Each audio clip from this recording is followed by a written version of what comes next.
Hi everyone, welcome to the YouTube channel maths by Jitendra Kumar. और यहाँ हम बीएससी फर्स्ट सेमेस्टर के लिए केमिस्ट्री पढ़ रहे हैं, जिसमें आपकी यूनिट नंबर चल रही है third, periodic properties of atoms with reference to SNP block elements, जिसमें हमने अपनी दो पीरियोडिक प्रॉपर्टीज देख ली है। नंबर 1 इलेक्ट्रोनेगेटिविटी और दूसरी है हमारी एटॉमिक रेडियस। अब हम तीसरी पीरियोडिक प्रॉपर्टीज आज इस लेक्चर में देखने वाले हैं, वो है आपकी ionic radius.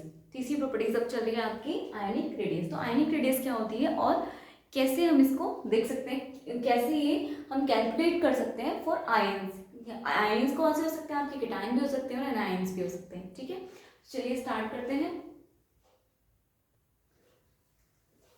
Etch can be, ionic radius क्या है, ionic radius can be define, कैसे डिफाइन की जा सकती है, can be define as the effective distance of external electrons from the nucleus of an ion. तो जो आपकी आयनिक रेडियस है वो कैसे कैलकुलेट की डिफाइन की जा सकती है, तो ionic radius can be defined as the effective distance of external electrons from the nucleus of an anion. किसी भी एनायन में, किसी भी एनायन में, अब यहाँ एटम नहीं, एटॉमिक रेडियस में तो हम बात करते हैं किसी भी एटम के अंदर न्यूक्लियस से जो आपके एक्सटर्नल इलेक्ट्रॉन्स होते हैं उनकी डिस्टेंस की। लेकिन यहाँ पर बात हो रही है आयन, आयनिक का मतलब है आयन, एटॉमिक का मतलब होता है एटम, एटम्स के अंदर हम देख रहे हैं। आयनिक का मतलब है आयन के अंदर देख रहे हैं। तो किसी भी आयन में न्यूक्लियस से उसके जो एक्सटर्नल इलेक्ट्रॉन्स हैं उनके बीच की जितनी भी डिस्टेंस होती है, डिस्टेंस या इफेक्टिव डिस्टेंस जितनी भी होगी उसे हम बोलते हैं आयनिक रेडियस। तो कुछ भी डिफरेंस नहीं है आयनिक और एटॉमिक रेडियस में। एटॉमिक रेडियस की जब हम बात करेंगे तो हम वो एटम के लिए, पर्टिकुलर एक एटम के अंदर बात करें कि किसी भी एटम में न्यूक्लियस से एक्सटर्नल शेल के इलेक्ट्रॉनों की डिस्टेंस को हम बोलते हैं एटॉमिक रेडियस। लेकिन जब हम बात कर रहे हैं आयनिक रेडियस की, इसका मतलब हम कि आयन की बात करें कि किसी आयन के अंदर उसकी न्यूक्लियस से एक्सटर्नल इलेक्ट्रॉन्स तक की डिस्टेंस को हम क्या बोलते हैं, आयनिक रेडियस। ठीक है, अभी कैसे डिक्रीज और इंक्रीज होती है यानी कि कैटायन और एनायन के लिए। तो अब देखते हैं, आयन आपके दो तरह के होते हैं, कैटायन और एक एनायन। तो पहले कैटायन के लिए देख लेते हैं। तो cation is always smaller than it's atom. आपको पता है कि कैटायन कब बनता है, जब कोई एटम इलेक्ट्रॉन को लूज कर देता है तब वो कैटायन बनता है। ठीक है, कैटायन यानी कि पॉजिटिव चार्ज। तो जब भी कोई एटम इलेक्ट्रॉन्स को लूज करता है तब वो क्या बनता है, कैटायन बनता है। तो एक कैटायन इज ऑलवेज स्मॉलर। तो अब देखो आप, एटम जो है, जो एटम है इलेक्ट्रॉनों को लूज करके क्या बना है, कैटायन बना है। यानी कि अब क्या है, वो स्मॉलर हो गया अपने एटम से, जो उसका पेरेंट एटम था उससे क्या हो गया, वो छोटा हो गया है। तो एक cation is always smaller than it's atom. तो वही बात है कि एक जो एनायन, सॉरी एनायन नहीं, कैटायन, जो एक कैटायन होता है वो अपने एटम से, अपने पेरेंट एटम से क्या होता है, छोटा होता है। बिकॉज क्यों होता है, क्योंकि एन एटम, क्योंकि एटम में क्या होता है, एटम क्या करता है, लूज करता है electrons to form its cation. क्योंकि एटम को लूज करने पड़ते हैं इलेक्ट्रॉन्स को, तभी वो कैटायन बनता है। और लूज कर रहा है इलेक्ट्रॉन्स को तो क्या हो जाएगा, so the number of electrons in cation are always less than protons and the effective nucleus. तो क्या हो जाएगा, वहां पर प्रोटॉन से, प्रोटॉन तो सेम ही रहने वाला है ना एटम में और कैटायन में, लेकिन कैटायन में इलेक्ट्रॉन कम हो गए हैं तो प्रोटॉन से क्या हो गया, इलेक्ट्रॉन हमेशा कम हो जाएंगे। And the effective nuclear attraction force of nucleus और प्रोटॉन्स विल इंक्रीज। इसीलिए क्या हो जाएगा, अब जो nucleus effective nuclear attraction force है न्यूक्लियस का या प्रोटॉन का, वो क्या हो जाएगा, बढ़ जाएगा। एंड इट विल रिड्यूस,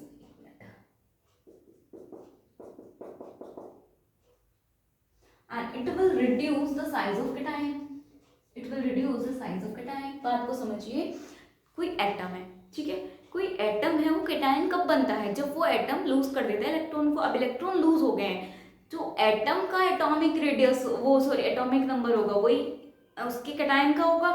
तो एटॉमिक नंबर तो सेम रहने वाला है, यानी कि आपका जो प्रोटॉन है, प्रोटॉन तो सेम ही रहेंगे, सिर्फ नंबर ऑफ इलेक्ट्रॉन्स डिक्रीज हो रहे हैं। क्यों हो रहे हैं, क्योंकि कोई भी एटम जब कैटायन बनता है तो इलेक्ट्रॉन लूज करता है। अब जब नंबर ऑफ इलेक्ट्रॉन्स डिक्रीज हो गए हैं, यानी कि इफेक्टिव न्यूक्लियर चार्ज, यानी कि प्रोटॉन की संख्या बढ़ गई है इलेक्ट्रॉन से, तो न्यूक्लियस में क्या होते हैं, प्रोटॉन्स। अब जो प्रोटॉन्स हैं उनका जो इफेक्ट है किस पर, एक्सटर्नल शेल पर, वो ज्यादा हो जाएगा। अब ज्यादा हो जाएगा तो क्या हो गया, वो पास आ गए यानी कि डिस्टेंस क्या हो गई उनकी, कम हो गई, डिस्टेंस कम यानी कि उनकी रेडियस कम। और क्योंकि हम कैटायन की बात करें, आयन है ये एक, तो यहाँ पर वर्ड आ जाएगा आयनिक रेडियस। तो किसी भी कैटायन की जो आयनिक रेडियस है वो उसके एटम से हमेशा कम होगी। तो वही लिखा है कि हमेशा एक कैटायन जो होगा वो छोटा होगा अपने एटम से, क्योंकि एटम इलेक्ट्रॉन लूज करता है तब वो अपना कैटायन बनाता है, और नंबर ऑफ इलेक्ट्रॉन्स कम हो जाते हैं उसमें प्रोटॉन्स के मुकाबले में, और इफेक्टिव न्यूक्लियर अट्रैक्शन इसी वजह से ज्यादा हो जाता है वहां पर। और इफेक्टिव न्यूक्लियर अट्रैक्शन ज्यादा तो पास आएंगे तो कैटायन का साइज क्या हो जाएगा, छोटा हो जाएगा हमेशा। तो कोई भी एटम है और उसका अगर उसी एटम का आपको कैटायन दिया है तो उन दोनों में से छोटा कौन हो जाएगा, कैटायन छोटा होगा, और उसका एटम क्या हो जाएगा, बड़ा हो जाएगा। ठीक है, लाइक दिस। ये देखो ए, कोई एटम है आपका ए, और अगर उसने एक इलेक्ट्रॉन दिया तो क्या बन गया ए प्लस, और 2 इलेक्ट्रॉन लूज करे तो ए प्लस प्लस, और 3 इलेक्ट्रॉन लूज करे तो ए प्लस प्लस। तो सबसे ज्यादा साइज किसका होगा, एटम का तो सबसे बड़ा होगा, फिर इसका। जैसे जैसे आपका कैटायन बढ़ता जा रहा है, कैटायन पे चार्ज बढ़ता जा रहा है, कैटायन पे चार्ज बढ़ता जा रहा है, यानी कि कैटायन का साइज छोटा होता जा रहा है, क्योंकि नंबर ऑफ इलेक्ट्रॉन्स कम होते जा रहे हैं, और प्रोटॉन के जो नंबर है वो ज्यादा हो रहे हैं इन कंपैरिजन टू इलेक्ट्रॉन्स। और अब उसका जो आपका अधिकार है वो ज्यादा हो जाएगा एक्सटर्नल शेल पर, वो अपनी तरफ उन्हें खींच लेगा आसानी से, यानी कि इन पे ध्यान रखिएगा, उन पे फोर्स ज्यादा लगा पाएगा, और फोर्स ज्यादा लगा पाएगा यानी कि ईएनसी ज्यादा है, यानी कि उनकी डिस्टेंस भी कम होती जाएगी। तो एटम का साइज सबसे ज्यादा, फिर उससे कम उसके एक इलेक्ट्रॉन वाले कैटायन का, फिर 2 इलेक्ट्रॉन लूज वाले कैटायन का, फिर 3 इलेक्ट्रॉन, इसी तरह से इस सीक्वेंस में हम देखते रहेंगे। ठीक है, अब देखते हैं किसी भी एनायन के लिए कैसे कैलकुलेट करते हैं। तो एंड और एन एनायन, किसी भी एनायन में, कोई भी एनायन जो है, an anion is always larger, और हमेशा एनायन क्या होगा, अपने पेरेंट एटम से क्या होगा, बड़ा होगा। एंड और एन एनायन, एक एनायन जो है वो हमेशा क्या होगा, always larger than it's parent atom या इट्स एटम। वो अपने, कोई भी एनायन है वो अपने पेरेंट एटम से या एटम से हमेशा बड़ा होगा, क्योंकि जब भी एनायन बनेगा कोई भी एटम है वो क्या करे, इलेक्ट्रॉन्स को ले के कारण क्या बन जाएगा, नेगेटिव चार्ज, यानी कि एनायन बनाएगा। तो इलेक्ट्रॉन आ रहे हैं यानी कि साइज बढ़ रहा है, तो हमेशा क्या होगा, एनायन अपने पेरेंट एटम से बड़ा होगा ऑलवेज। ठीक है, because in the formation of an anion, वही रीजन है क्योंकि किसी भी एनायन के बनते समय क्या होगा, एटम क्या करेगा, will gain electron, atom electron gain करेगा। सो इन एनायन, इसलिए एनायन में क्या हो जाएगा, नंबर ऑफ इलेक्ट्रॉन्स ज्यादा हो जाएंगे देन इट्स एटम, इसके एटम के मुकाबले नंबर ऑफ इलेक्ट्रॉन ज्यादा हो गए, जबकि प्रोटॉन तो वही है। तो अब क्या होगा, that is in anion effective nuclear attraction force will decrease, इसीलिए इफेक्टिव न्यूक्लियर अट्रैक्शन फोर्स क्या हो जाएगा, वहां पर डिक्रीज हो जाएगा, and its radius will increase, इसी वजह से उसकी रेडियस क्या हो जाएगी, बढ़ जाएगी। कोई भी एटम है जब वो इलेक्ट्रॉन को लेगा तभी वो एनायन बनाएगा, लेगा यानी कि इलेक्ट्रॉन्स बढ़ गए तो अब वहां पर उसकी ईएनसी डिक्रीज होती जा रही है, और ईएनसी डिक्रीज हो रही है यानी कि डिस्टेंस बढ़ रही है यानी कि रेडियस बढ़ रही है। रेडियस कौन सी बात करेंगे हम, क्योंकि आयंस की बात चल रही है तो आयनिक रेडियस की बात होगी, तो डिस्टेंस बढ़ेगी तो आयनिक रेडियस भी बढ़ेगी। तो आप बताइए, आयनिक कोई भी एटम है और उसका एनायन है, तो कौन बड़ा होगा, एनायन और एटम में एनायन बड़ा होगा, एनायन का साइज बड़ा होगा, और जितने ज्यादा एनायन के चार्ज बढ़ता जाएगा उतना ज्यादा एनायन का साइज बढ़ता जाएगा।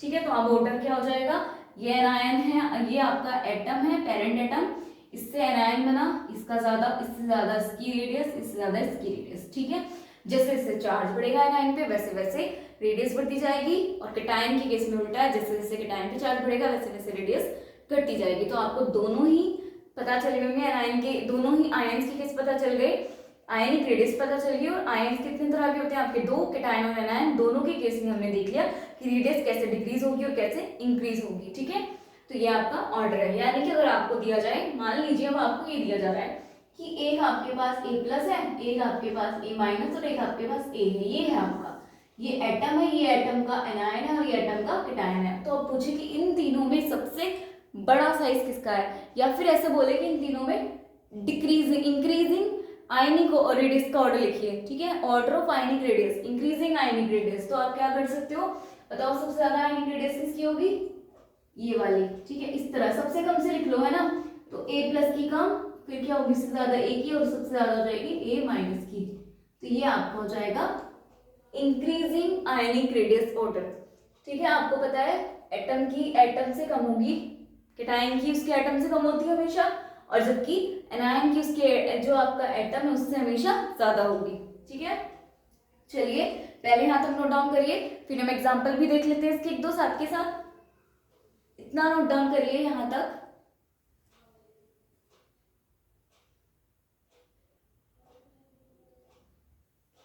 चलिए एग्जांपल देखते हैं। Why the size of Na, question है ये आपका, why the size of Na plus is always smaller than Na atom, यानी कि Na plus का साइज हमेशा Na एटम से कम क्यों होता है, छोटा क्यों होता है। तो इसका आंसर लिख लीजिए, रीजन लिख लीजिए। तो क्या हो जाएगा, आप लिख सकते हैं कि Na atom will lose one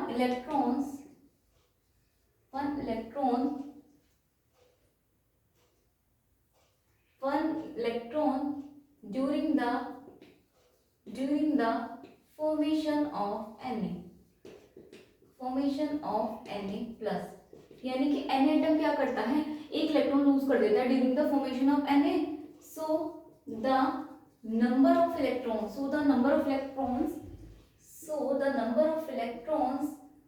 is less in Na plus। तो इसके लिए क्या हो जाएगा, Na plus में अब क्या हो जाएंगे, नंबर ऑफ इलेक्ट्रॉन्स क्या है, कम है, and effective nuclear attraction force कैसा हो जाएगा, and effective nuclear attraction force becomes more. वो क्या हो जाएगा, ज्यादा हो जाएगा, या विल बी मोर लिख सकते हो आप, and effective nuclear attraction force becomes more in Na plus। that's why the size of Na plus is always smaller than Na atom। ये आपको ध्यान रखना है कि Na एटम क्या करेगा, Na प्लस बनते समय क्या करेगा, एक इलेक्ट्रॉन लूज कर देगा। लूज करने के कारण वहां पे इलेक्ट्रॉनों की संख्या क्या हो गई, नंबर ऑफ इलेक्ट्रॉन्स क्या हो गए, कम हो गए, और नंबर ऑफ इलेक्ट्रॉन्स कम यानी कि इफेक्टिव न्यूक्लियर अट्रैक्शन फोर्स कैसा हो गया, ज्यादा हो जाएगा Na में। That's why size of Na क्या हो जाएगा, हमेशा कम हो जाएगा Na से। इसका रीजन है। एक और एग्जांपल देख लेते हैं। चलिए, तो ये वाला एग्जांपल आपने नोट डाउन कर लिया होगा। इसी तरह आप और भी, मैं और आपके 4 एग्जांपल दे रही हूँ, इनको भी करने की कोशिश करिएगा। एग्जांपल जो है आपका, why the size of Mg+2 is smaller than Mg, यानी कि Mg+2 का साइज हमेशा क्या हो जाता है, छोटा रहता है Mg एटम से। तो इसका भी रीजन वही है कि क्या करेगा, Mg क्या करता है, Mg एटम लूज करेगा, यहाँ पर 2 आ रहा है तो 2 इलेक्ट्रॉन लूज करेगा during the formation of Mg+2, और यहाँ पर नंबर ऑफ इलेक्ट्रॉन्स क्या हो गए, कम हो जाएंगे। सेम रीजन है, यहाँ पर क्या करना है, सिर्फ Na को हटा के Mg लगाना है, और यहाँ पर क्या 2 आ रहा है तो 2 इलेक्ट्रॉन लूज करेगा, और कुछ ये सब वही सेम है कि Mg एटम क्या करता है, 2 इलेक्ट्रॉन लूज करता है Mg+2 बनते समय, और 2 इलेक्ट्रॉन लूज कर रहा है, यानी कि इलेक्ट्रॉनों की संख्या कम हो गई, यानी कि इफेक्टिव न्यूक्लियर अट्रैक्शन फोर्स ज्यादा हो गया तो आयनिक रेडियस क्या हो गई, वहां पर कम हो गई, इसलिए साइज क्या होता है हमेशा Mg+2 का स्मॉलर हो गया, रीजन हो गया। इसी तरह आप Al+3 का लिख सकते हैं कि Al एटम से हमेशा Al+3 का साइज छोटा क्यों रहता है, क्योंकि Al एटम क्या करता है, 3 इलेक्ट्रॉन लूज करता है formation during the formation of Al+3, और 3 इलेक्ट्रॉन लूज होने के कारण इलेक्ट्रॉनों की संख्या तो बहुत कम हो गई, यानी कि इफेक्टिव न्यूक्लियर अट्रैक्शन फोर्स बहुत ज्यादा हो गया, यानी कि उनकी आयनिक रेडियस क्या हो गई, कम हो गई, यानी कि Al+3 का साइज हमेशा छोटा रहेगा in comparison to parent Al atom. ठीक है, इसी तरह by the size of K+, यानी कि K+ का साइज हमेशा छोटा होगा किससे, K एटम से। ये भी यही रीजन है कि K एटम क्या करता है, एक ही चार्ज है तो एक इलेक्ट्रॉन लूज करेगा during the formation of K+, और एक इलेक्ट्रॉन लूज करने के कारण भी क्या होगा, इसका इफेक्टिव न्यूक्लियर अट्रैक्शन फोर्स ज्यादा हो जाएगा, और इफेक्टिव न्यूक्लियर अट्रैक्शन फोर्स ज्यादा तो वहां पर क्या हो गया आपका, डिस्टेंस कम, और डिस्टेंस कम तो क्या हो जाएगा, साइज K+ का हमेशा छोटा हो जाएगा। इसी तरह एक और क्वेश्चन है आपको, bye the size of K+2 is smaller than K, यानी कि कैल्शियम+2 आयन का जो आपका साइज है वो छोटा होता है हमेशा कैल्शियम से। तो वही है, कैल्शियम क्या करता है, 2 इलेक्ट्रॉन लूज करेगा, तभी वो कैल्शियम +2 बनाएगा, और कैल्शियम 2+ बनाते समय 2 इलेक्ट्रॉन लूज करने के कारण इलेक्ट्रॉन की कमी हो गई और वहां पर इफेक्टिव ईएनसी ज्यादा हो गई। ईएनसी ज्यादा तो क्या होगा, डिस्टेंस कम, यानी कि साइज छोटा। तो इन चारों का भी सेम यही रीजन है, बस आपको ये ध्यान रखना है, अगर +2 आ रहा है तो 2 इलेक्ट्रॉन, +3 आ रहा है तो 3 इलेक्ट्रॉन, +1 है तो 1 इलेक्ट्रॉन, +2 है तो 2 इलेक्ट्रॉन लूज करेंगे। नंबर ऑफ इलेक्ट्रॉन लूज करने, नंबर ऑफ लूज इलेक्ट्रॉन आप देख लेना, वो आपके वेरी कर जाएंगे, बाकी आपका सेम यही रीजन है। तो ये भी लिखिएगा कॉपी में इसके बाद, और रीजन आप खुद से लिखिएगा, आप लिख सकते हैं, ठीक है। अब एक और एग्जांपल देखते हैं, एग्जांपल नंबर 6, वो देख लेते हैं आपका। ये तो कैटायन वाला एग्जांपल देख लिया, अब एनायन वाला एग्जांपल देख लेते हैं। तो एग्जांपल नंबर 6 देख लेते हैं एक बार, पहले एक बार इनको नोट डाउन करिए।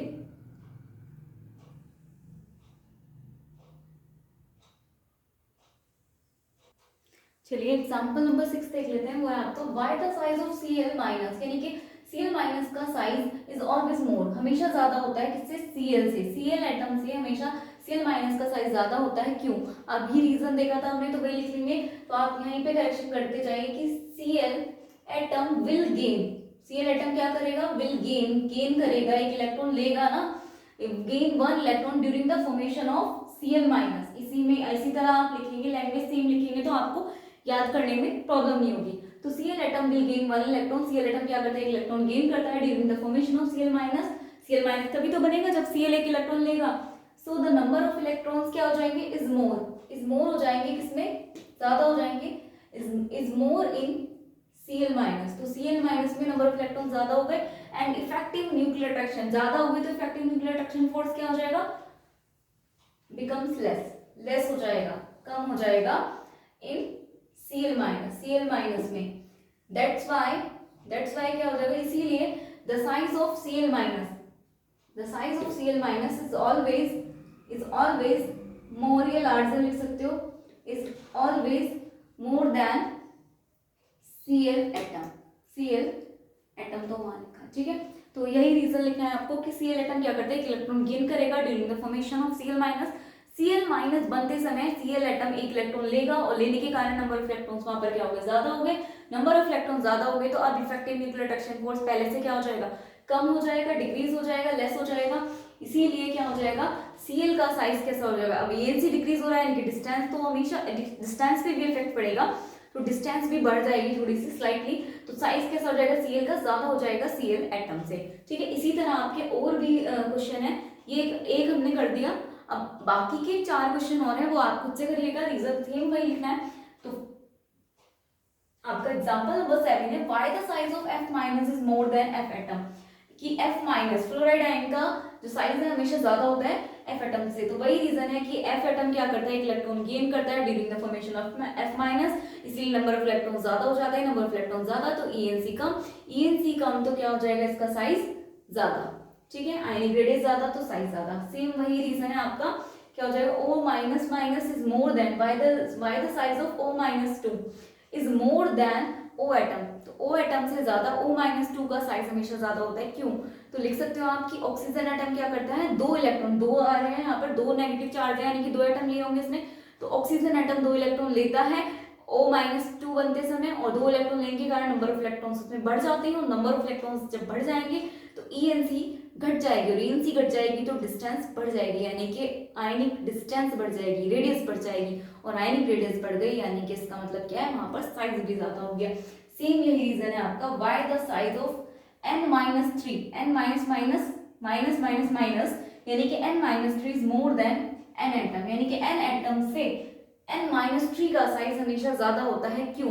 तो वही रीजन है, -3 चार्ज आ रहा है तो 3 इलेक्ट्रॉन इसने गेन किए होंगे, कि N एटम ने 3 इलेक्ट्रॉन गेन किए हैं N माइनस 3 बनते समय, यानी कि इलेक्ट्रॉन बढ़ गए हैं, ENC कम हो गया है, ENC कम हो गया है तो डिस्टेंस क्या हो गई, अब डिस्टेंस बढ़ गई है, यानी कि आयनिक रेडियस बढ़ गई है, यानी कि साइज बढ़ गया है, ठीक है।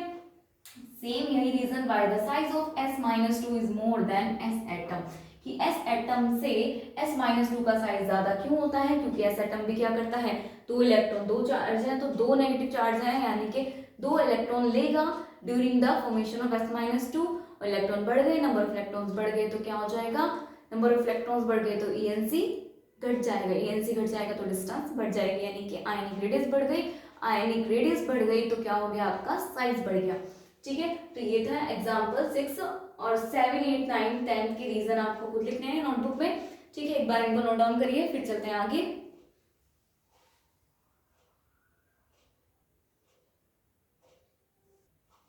आगे देखते हैं एग्जाम्पल नंबर 11। ठीक है, अरेंज करना है आपको I plus I minus in order of their increasing radius.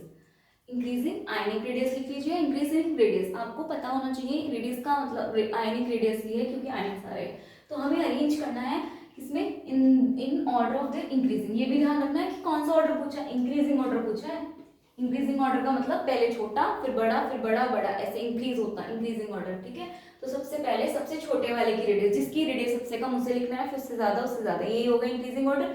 तो अब देख लीजिए आप, आपको पता है पहले तो एटम लिख लो, सबसे अच्छा तरीका ये है, एटम लिख लो। आपको पता है ये पेरेंट एटम है, तो पेरेंट एटम से हमेशा कैटायन की रेडियस तो क्या होती है, छोटी होती है। पेरेंट एटम से हमेशा कैटायन की रेडियस छोटी होती है, तो इसकी रेडियस बड़ी होगी I प्लस से, ये हो गया। और हमेशा एनायन की रेडियस बड़ी होती है, तो एनायन आ गई, तो ये हो गया आपका इंक्रीजिंग ऑर्डर। ठीक है, ये है आपका increasing ionic radius order, increasing ionic radius order, या लिख सकते हो order of increasing ionic radius. ठीक है, ये भी लिख सकते हो। तो ये ऑर्डर हो गया आपका, आंसर ये हो गया। चलिए, ये था एग्जांपल नंबर 11। अब देखते हैं एग्जांपल नंबर 12। ये वाला तो समझ आ गया ना, सबसे पहले एटम लिखते हैं, और कोई भी एटम है उसका जो भी कैटायन है उसका साइज तो हमेशा छोटा होता है एटम से, और एनायन का साइज हमेशा बड़ा होता है, ये आपको ध्यान रखना। उसी हिसाब से लिखते हैं हमने, पहले हमेशा एटम को लिख लिया करो इसलिए, फिर उसके कैटायन को उसके आगे लिख दो और एनायन को उसके पीछे रख दो। जो भी ऑर्डर पूछा है, अगर आपका डिक्रीजिंग ऑर्डर पूछता तो क्या लिखते हैं, हम पहले इसको लिख लेते फिर इसको बाद में लिख लेते। ठीक है, चलिए अब देखते हैं एग्जांपल नंबर 12। वो है आपका arrange the following in order of increasing ionic radius, यानी कि हमें ये जो कुछ दिए गए हैं 7n-3, 8O-2, 9f- और 11Na+, ये कुछ आपको दिए गए हैं आपके और आयंस। इन आयंस को कैसे लगाना है, इंक्रीजिंग आयनिक रेडियस में लगाना है, इंक्रीजिंग आयनिक रेडियस में। आप कैसे करें, तो कुछ नहीं है, बहुत इजी है। चलिए देखते हैं सॉल्यूशन। सबसे पहले लिखिए number of shells, number of shells, number of shells. अब आप देखो जरा, 7 तो एटॉमिक नंबर है, और जितने इलेक्ट्रॉन ये ले रहा है, ये गेन कर रहा है ना, तो ये भी तो इसमें ऐड होंगे, तो 7 + 3 10 होंगे। 10 एटम्स है, तो अब इसका कॉन्फिगरेशन उस हिसाब से करोगे। 10 का क्या हो जाएगा 2 8। ठीक है, यहाँ पर भी 8 है और 2 ये गेन भी कर रहा है, तो 10 हो गए यहाँ भी, तो यही सेम आपका ये रहेगा। यहाँ पर 9 है और 1 ये रहा, ये भी सेम हो गया। और यहाँ पर 11 है एटॉमिक नंबर, लेकिन यहाँ पर ध्यान रखना है माइनस नहीं है प्लस है, यानी कि 11 में से एक लूज करा है, 11 इलेक्ट्रॉन्स में से लूज करा है, यानी कि 10 हो गए। फिर से यही नंबर ऑफ शेल से बात नहीं बनने वाली क्योंकि सारे सेम आ गए। ठीक है, अब नेक्स्ट फैक्टर पे चलते हैं अपना ENC वाला फैक्टर। तो ENC देख लेते हैं। अब ENC कैसे देखते हैं, हमने देखा था इलेक्ट्रोनेगेटिविटी में ही ENC का, कि जब भी आपको ENC निकालनी हो तो जो आपका न्यूट्रल एटम है, यानी कि किसी भी एटम के लिए अगर आप ENC निकालते हो तो जितने भी इसमें वैलेंस इलेक्ट्रॉन्स होते हैं, नंबर ऑफ वैलेंस इलेक्ट्रॉन को ही हम ENC बोल देते हैं। लेकिन जब भी हम एनायन के लिए, ये चाहे वो कैटायन हो चाहे वो एनायन हो, तब भी हम उसके लिए क्या निकालते हैं, ENC निकालते हैं। तो कैसे निकालते हैं, एटॉमिक नंबर में से, उस आयन के एटॉमिक नंबर में से एक्सटर्नल इलेक्ट्रॉन्स को छोड़कर सारे इलेक्ट्रॉन्स को माइनस कर दो, उसे क्या बोलते हैं, ENC की वैल्यू। कैसे, अब देखो एटॉमिक नंबर कितना है इसका 7, कैसे निकालते हैं वो निकाल देते हैं। 7 माइनस कर दो आउटर मोस्ट शेल के इलेक्ट्रॉन छोड़ के बाकी सारे, आउटर मोस्ट में तो 8 ही है, तो बचा क्या है 2, तो माइनस कर दो। इसमें भी करें तो 8 इसकी वैल्यू कितनी आ जाएगी 5। यहाँ पर करें 8 एटॉमिक नंबर है, माइनस कर दो एक्सटर्नल शेल के इलेक्ट्रॉन छोड़ के बाकी 2 ही बच रहे हैं, तो कितना आ जाएगा यहाँ पर 6। इसमें भी ऐसे करेंगे, 9 एटॉमिक नंबर है, माइनस करेंगे एक्सटर्नल शेल को, 2 ही बच रहे हैं, अगेन कितना आ गया यहाँ पे 7। ये कितना था 5 6 7। यहाँ पर कितना हो जाएगा, यहाँ पर अगर हम देखें तो 11 है, 11 एटॉमिक नंबर है, माइनस करेंगे इसमें से एक्सटर्नल इलेक्ट्रॉन छोड़कर बाकी सारे 2, कितना हो जाएगा 9। कितना हो गया 9। अब देखो आप ENC आ गई आपकी। ठीक है, अब आप ये प्लस माइनस में कंफ्यूज मत हो ना, बस ENC की वैल्यू देखो। ठीक है, ENC जिसकी ज्यादा उसकी रेडियस कम, ईएनसी किसकी है? अगर पहले ईएनसी का ऑर्डर ही बनाना हो तो ईएनसी का ऑर्डर भी बना सकते हो आप। इंक्रीजिंग पूछा है तो सबसे कम से अरेंज कर लो। सबसे कम जो आपकी ईएनसी की वैल्यू वो किसकी होगी? इसकी। इंक्रीजिंग पूछा है ना, तो सबसे कम वाला हो गया, यानी कि एन माइनस माइनस की सबसे कम, उससे ज्यादा ईएनसी हो जाएगी आपकी 8O माइनस माइनस की, उससे ज्यादा ईएनसी हो जाएगी आपकी 9F माइनस की, और उससे ज्यादा ईएनसी हो जाएगी आपकी 11Na प्लस की। ये था ऑर्डर, इंक्रीजिंग ऑर्डर है आपका ईएनसी का। ठीक है, यहाँ लिख सकते हो आप increasing order of ENC. ENC का इंक्रीजिंग ऑर्डर है। अगर ये इंक्रीजिंग ऑर्डर है ईएनसी का, ईएनसी बढ़ रही है यानी कि एटॉमिक रेडियस क्या हो रही होगी, इनमें घट रही होगी, लेकिन हमें तो एटॉमिक रेडियस का ऑर्डर भी इंक्रीजिंग लिखना है, तो अब इसका रिवर्स कर दो। ठीक है, क्या कर दोगे? 11Na, ये लिखना होगा ना, थोड़ा सा लिखते हैं, 11Na प्लस इससे ज्यादा किसका हो जाएगा? 9F minus 8O minus minus, और सॉरी ये आएगा आपका n। ठीक है, यहाँ पर आ जाएगा आपका n। ठीक है, तो यहाँ पर आपका क्या हो गया, उल्टा कर दीजिए आप। पहले क्या हो गया आपका 11Na प्लस, और फिर ये हो गया आपका f माइनस o माइनस 2, और ये हो गया आपका 7n माइनस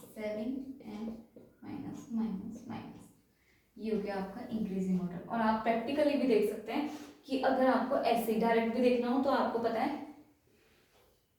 कैटायन है, कैटायन की रेडियस कम होगी, सबसे पहले एन में रख दो। इन तीनों में देख लो, जिसका चार्ज जितना ज्यादा होगा, नंबर ऑफ इलेक्ट्रॉन ज्यादा होंगे, नंबर ऑफ इलेक्ट्रॉन ज्यादा होंगे यानी कि एनसी कम होता जाएगा, ईएनसी कम होता जाएगा, यानी कि जैसे जैसे इसमें रहा सबसे कम ईएनसी इसकी, ईएनसी कम तो एटॉमिक रेडियस इसकी आने वाली है, तो एन के तो सबसे ज्यादा ईएनसी आ जाए, सबसे ज्यादा एटॉमिक रेडियस इसकी, फिर इससे कम इसकी, इससे कम, यानी कि सबसे कम से ज्यादा उससे ज्यादा, ये हो जाता है आपका। तो 11Na 9F 8O 7F। जब आप प्रैक्टिस में आ जाओगे ना तो डायरेक्ट आप देखते ही कर सकते हो सॉल्व। अभी तो आपको लेंथी मेथड इसलिए कराया जा रहा है ताकि आपको समझ आ जाए कि कैसी क्या चीजें आनी वाली। आप डायरेक्ट भी कर सकते हो कि इसकी तो आनी है कम, ठीक है, सबसे कम इसकी होगी, इससे स्टार्ट करेंगे, फिर उसके बाद देख लो नंबर ऑफ इलेक्ट्रॉन्स बढ़ते जा रहे हैं, जिसमें नंबर ऑफ इलेक्ट्रॉन्स बढ़े यानी कि ईएनसी घट रहा है। ईएनसी घट रहा है तो आपको पता है एटॉम जो रेडियस है वो तो बढ़ने वाली है, तो नंबर ऑफ इलेक्ट्रॉन्स देख लो, नंबर ऑफ इलेक्ट्रॉन्स जितने बढ़ते जाएंगे, नंबर ऑफ इलेक्ट्रॉन बढ़े तो आपका क्या होगा, रेडियस बढ़ी।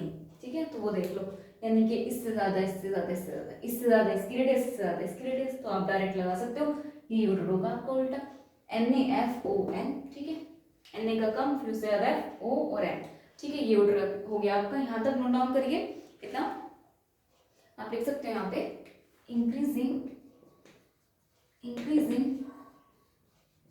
Increasing order of ionic radius, ये तो पूछा उसमें, increasing order of ionic radius. ठीक है, चलिए इतना नोट डाउन करिए, फिर एक और एग्जांपल है आपका लास्ट, वो देख लेते हैं।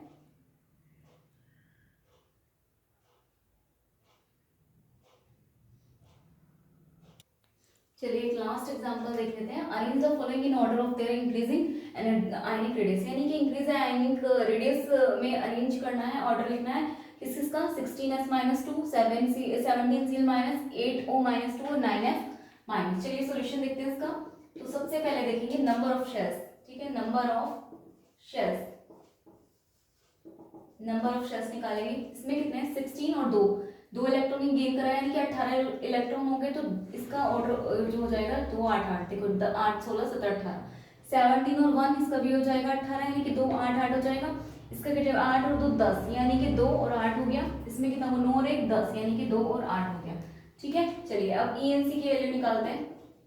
ईएनसी की वैल्यू निकालते हैं। नंबर ऑफ शेल्स किसमें कम है, इनमें कम है। नंबर ऑफ शेल्स इसके कम है, यानी कि रेडियस इसकी क्या होगी, कम होगी। इनकी रेडियस कम होगी, इनकी रेडियस तो कम होगी, रेडियस इनकी ज्यादा होगी, इनकी तो ज्यादा ही होगी। ठीक है, अब इन दोनों में भी किसकी ज्यादा होगी वो देखना है।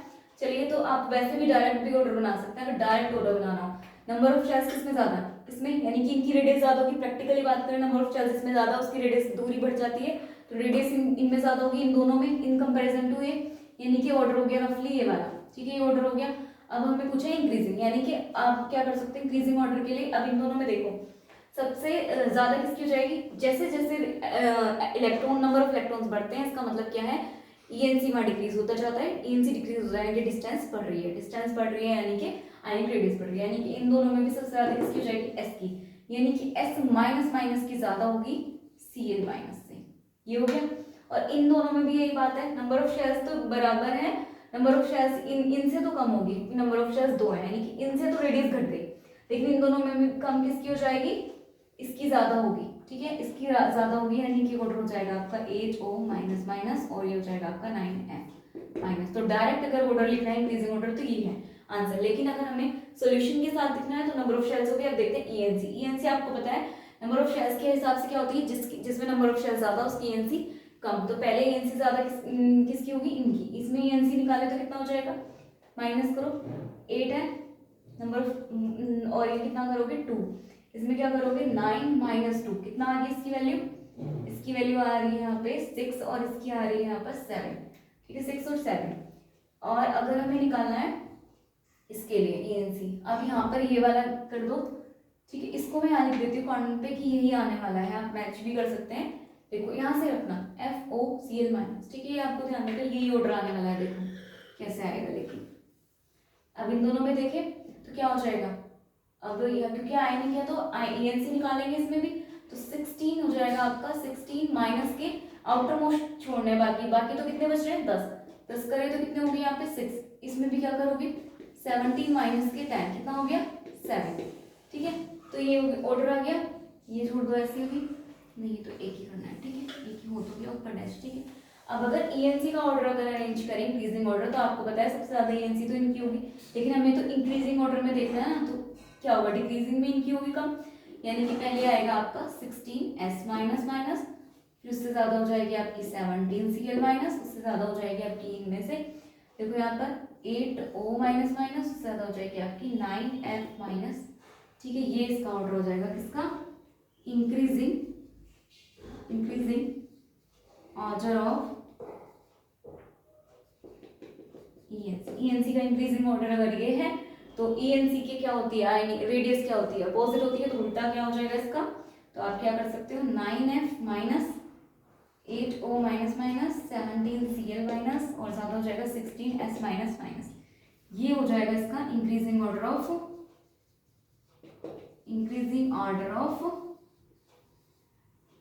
आयनिक